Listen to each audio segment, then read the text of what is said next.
Puji Tuhan, haleluya. Kurang semangat anak-anak muda atau di sini semua. Saya katakan haleluya, teman-teman bilang haleluya. 1, 2, 3, haleluya. Haleluya. Haleluya. Satu kesempatan yang luar biasa bila kita boleh berada di tempat ini.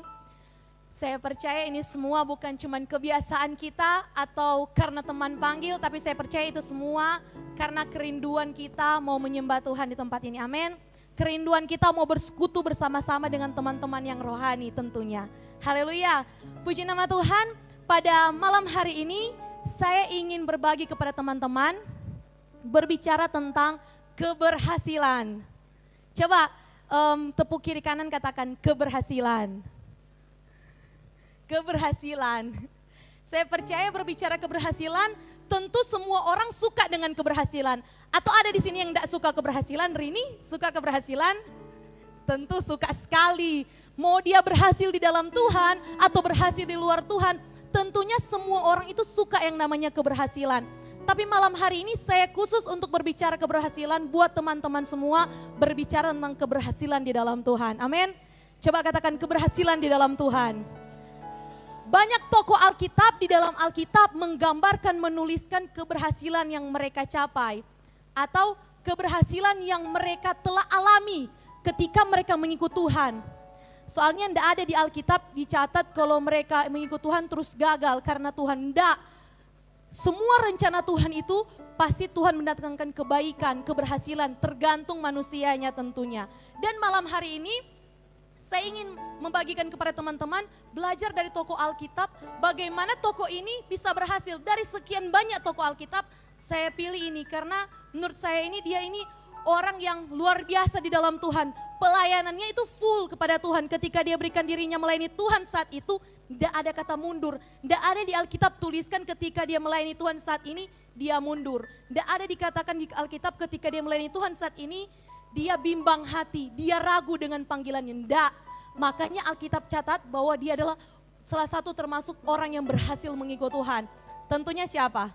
Dalam perjanjian baru, yaitu Paulus. Oke.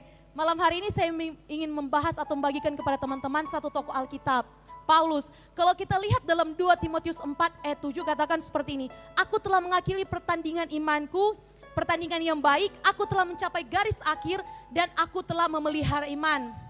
Sederhananya ayat ini menggambarkan bahwa ketika Paulus katakan saat itu bahwa dia telah mengakhiri pertandingan iman dengan baik, pertandingan hidupnya, dan dia akan mencapai, kalau kita lihat ayat-ayat lain katakan dia akan mencapai mahkota kehidupan. Berarti Paulus ini telah berhasil dalam Tuhan. Tentunya dalam pekerjaan pelayanannya dia telah berhasil. Apa yang membuat Paulus berhasil? Padahal kalau kita lihat aplikasinya bandingkan dengan kehidupan anak-anak Tuhan zaman sekarang. Atau kita bisa lihat orang-orang di luar sana ketika mereka mengikut Tuhan ada juga yang tidak berhasil. Padahal sama dengan Paulus awalnya melayani Tuhan, full. Ketika ambil keputusan melayani Tuhan, full saya memberikan ini buat Tuhan. Atau dia sudah melayani Tuhan sungguh-sungguh tapi dia terjun. Ketika dia mulai kecewa atau dia berada dalam situasi masalah, dia kembali. Apa yang membuat mereka mengalami hal-hal tersebut? Kalau kita lihat gambarannya itu dalam kitab Filipi 4 ayat 12 sampai 13 itu, ayat 12 di situ berkata seperti ini. Yang aku tahu masalah tentang kekurangan, ini menggambarkan tentang situasi atau keadaan yang kadang Paulus katakan ini, aku tahu apa itu kekurangan dan aku tahu apa itu kelimpahan dalam segala hal, dalam segala perkara. Ini menggambarkan situasi atau keadaan yang kadang anak-anak Tuhan alami. Kadang berada dalam situasi kekurangan, kadang berada dalam situasi kelimpahan. Banyak anak-anak Tuhan terjebak dengan area tersebut. Sehingga area tersebut yang membuat mereka tidak berhasil melayani Tuhan. Ketika mereka dalam keadaan kekurangan, mereka bersungut. Oke, ketika mereka berada dalam kelimpahan atau berada dalam ketika diberkati Tuhan secara luar biasa, kadang-kadang sombong rohani atau kadang-kadang melupakan Tuhan karena sudah makin diberkati. Di sini yang saya mau gambarkan begini teman-teman. Kenapa Paulus bisa berhasil melayani Tuhan dalam pelayanannya? Kenapa dia berhasil ketika dia mengikut Tuhan? Alasannya sederhana. Kalau saya katakan sebenarnya dua hal yang mungkin saya bisa bagikan kepada teman-teman. Yang pertama, dalam segala keadaan, apa yang membuat Paulus berhasil? Dia belajar mencukupkan dirinya. Kalau kita lihat ayat 11, ayat sebelumnya katakan, dia belajar mencukupkan dirinya, mencukupkan dalam segala keadaan. Tentu mencukupkan ini belajar dengan semampunya, maksudnya dengan sebaiknya dia tidak melebih-lebihkan. Atau dia belajar mencukupkan ketika dia dalam kekurangan, oke, ini. Kalau dia berada dalam kelimpahan, oke, ini.